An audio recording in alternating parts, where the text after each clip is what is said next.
Welcome to our channel. In this week's episode of Kedushas Levi, Rabbi Kolakowski examines what the holy Rav Levi Yitzhak of Berdishev explains about the meaning of being a kingdom of priests, and how the order of the Exodus and Sinai teaches how we are not merely God's servants, but God's children. Let's watch. Welcome everyone. As we release this, it'll be Thursday, even though I'm recording this actually on Tuesday. But we try every Thursday to learn something from the Hasidic Levi Yitzchak and Sosha and Berdishev, Schusi Avelin Klos Elmein, in the Holy Sefer Kedushas Levi. This week is Parshas Yisro, and in the 19th chapter of the book of Exodus, in verse 6, we read a very famous verse that we discussed in another video, Vatem tihu li mamleches kohanim, and you shall be unto me a kingdom of priests.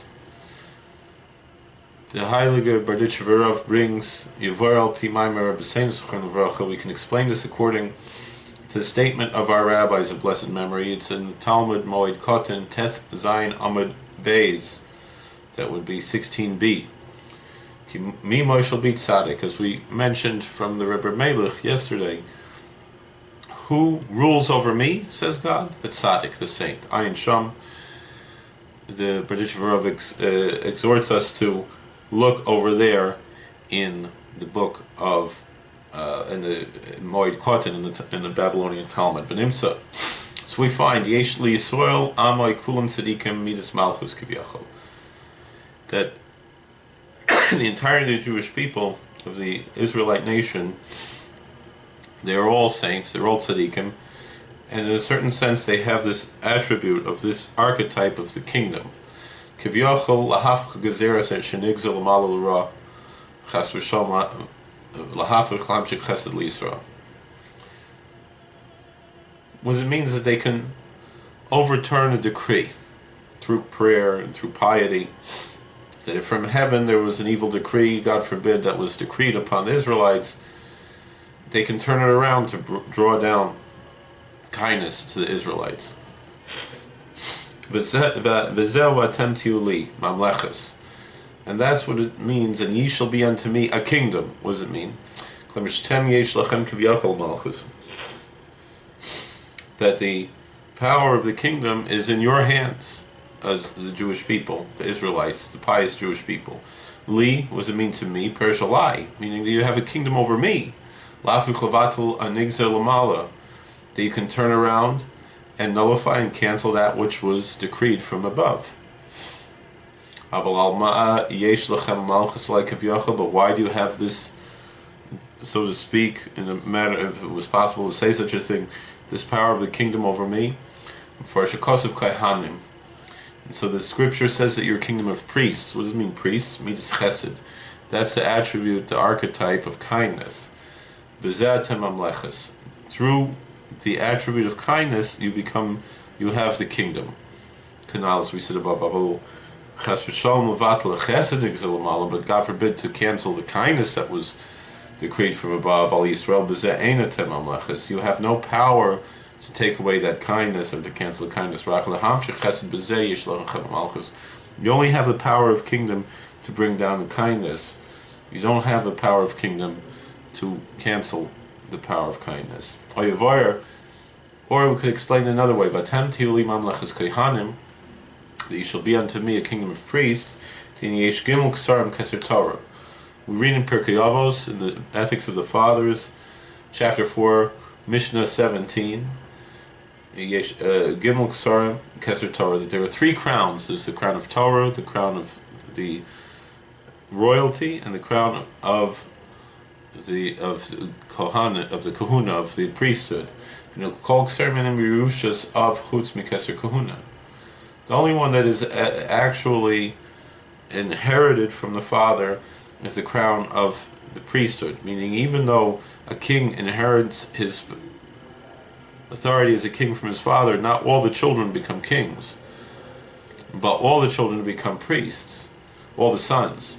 That is the kingdom, and the crown of priesthood is a heritage that one receives from his father. And his progeny, his seed, has their yichus, has their their family tree traced back afterwards. Yisro Yeshlem Kedushas Avos. And the whole Jewish people has this holiness that we have from our patriarchs. Ki Chelek Hashem Amo Yaakov Chevel Nachlaso, as it says in the book of Deuteronomy, chapter 32, verse 9 in Hazinu, that a portion of the Lord is his people, and Jacob is the rope of his heritage.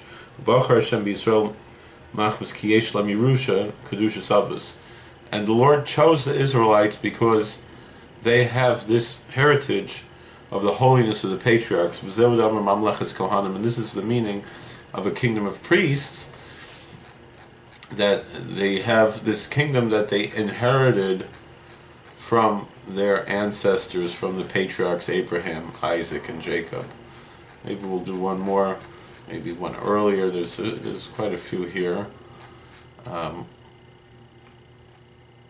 Anochi Hashem Elokecha Asher Tzeisecha Me'eretz Mitzrayim Bebeis Avodim.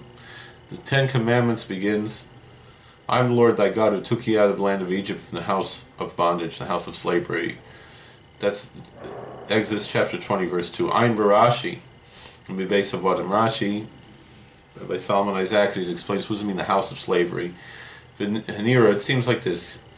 Ki zeh shenasan HaKadosh Baruch Hu Torah Yisrael Achi Yitzis Mitzrayim. This, that the divine gave the Torah to the Israelites after the exodus from Egypt. They did not give them the Torah before the exodus, and then only after he gave them the Torah, take them out from Egypt. Why did it go in this order? That first was the exodus and then was the revelation. So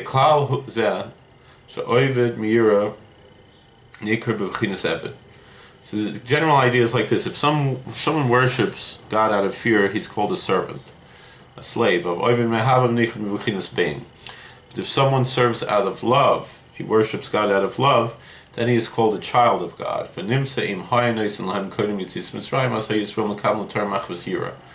So if the Israelites had received the Torah before the exit from Egypt, then they would have received the Torah because of fear. Because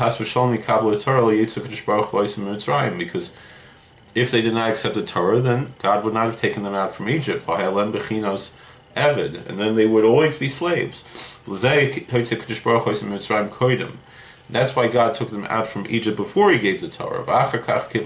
And then subsequently they received the Torah. Then for sure the Israelites accepted the Torah out of love. And the whole bracha v'havarava is connected to Kabbalas Torah. And that is the concept of a son, of a child. That's what it says, I took you out of the land of Egypt. Now I give you the Torah. I took you from the house of slavery. You won't be a slave, not even to me. Rather, you will be considered as a son, as a child of God, as opposed to a servant merely of God. Thank you for watching. God bless. Please like, share, and subscribe, comment, and we'll see you later. We hope you enjoyed this content. This channel has over 5,000 videos including Torah commentary, podcasts, footage of Jewish and historical events, and much more. We are sure you will find more videos you will enjoy. Please like, share, subscribe, hit the bell button, and comment. Rabbi Kolakovsky often makes videos based on questions in the comment section. By helping this channel grow, you are helping to spread Torah. God bless.